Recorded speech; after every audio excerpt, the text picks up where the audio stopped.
After 200 days of war, journalists are still not being allowed into Gaza by Israel. It makes those voices who risk their lives on humanitarian missions inside the territory even more invaluable. The British surgeon, Dr. Junaid Sultan, is one of them. He's just returned from what's now described as Gaza's last fully functioning hospital, which is increasingly overwhelmed by injured patients, the majority women and children. Dr. Junaid has spoken to ITV News about the horrors he saw, sights he says he can't take out of his head. He's appealing to British and US leaders to listen to doctors like him and act urgently. A warning that Martha Fairlie's report contains some distressing images and accounts. You cannot even understand the scale of devastation what they are going through. 6 months of fighting has destroyed most of Gaza's hospitals. Vital medical services lie abandoned. But despite the dangers, international doctors are volunteering to go there and offer Palestinians a lifeline. We had a lot of casualties which came, and there was a huge need for blood. So NHS consultant vascular surgeon Dr. Junaid Sultan has just returned from Gaza after 2 weeks with the medical charity Fajr Scientific. A European hospital is essentially the last working full functional hospital in Gaza right now. What was it like when you first arrived there? There was a constant noise of drones, and it was a feeling that you've been constantly monitored and surveillance. The gunshot wounds all the time from any direction makes you literally jump all of a sudden, and constant bombing. According to the Gaza Health Ministry, the death toll has now passed 34,000, among them more than 9,500 women and 14,500 children. Over 77,000 people have been wounded. At the European hospital, medics are trying to save 9-year-old Karim Abu Aram, brought in by his family after he was injured in a bombing in Rafah 2 days before Eid.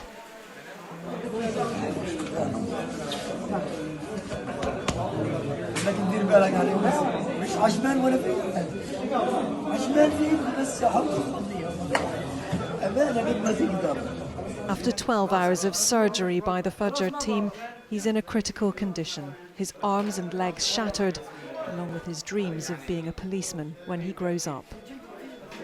We had a lot of women and children who presented to A&E with that sort of trauma.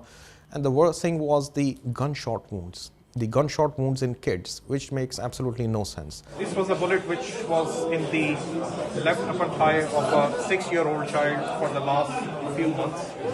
And he was unable to walk.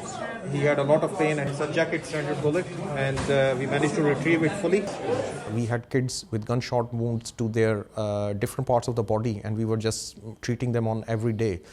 And it was very sad to witness a 10-year-old boy who came on the last day basically as a victim of the bombardment, and he had multiple injuries, but the most devastating which you could see were both of the feet were completely mangled, and they were just hanging by a small amount of tissue.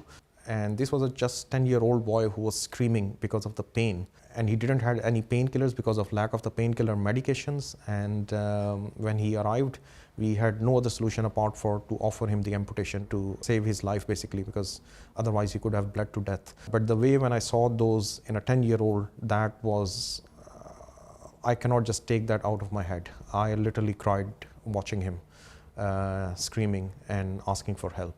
It was very painful. Was it difficult to emotionally detach from the patients and do your job? Did you find that you and your colleagues were having to take moments just to take in what you were seeing? If I'll be very honest with you, you see this so many times every day, and you hear the story of everyone. It's so painful. So you have to really compose yourself, and you have to keep on working, because if you won't, you will not be able to work. Junaid, how are we excited about today? How are you feeling? Very excited. Yes. A lot of work still needs doing, and we are doing our best. And I got 4 cases on the list today in interventional. The situation at the European hospital is desperate. Wards and cubicles are overcrowded as patients are treated cheek by jowl with over 20,000 refugees. Their homes now no more than these sheets in the corridors. another home that we're visiting at the European Gaza Hospital. Assalamu alaikum. This woman is literally making bread in the hallways of the European Gaza Hospital.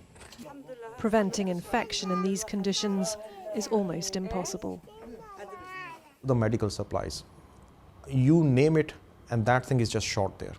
There is not a single thing which I could say in that hospital or within Gaza is in sufficient kind of a numbers. Like suction tubes, sutures, cleaning equipment. The patients are not getting any sort of a painkillers.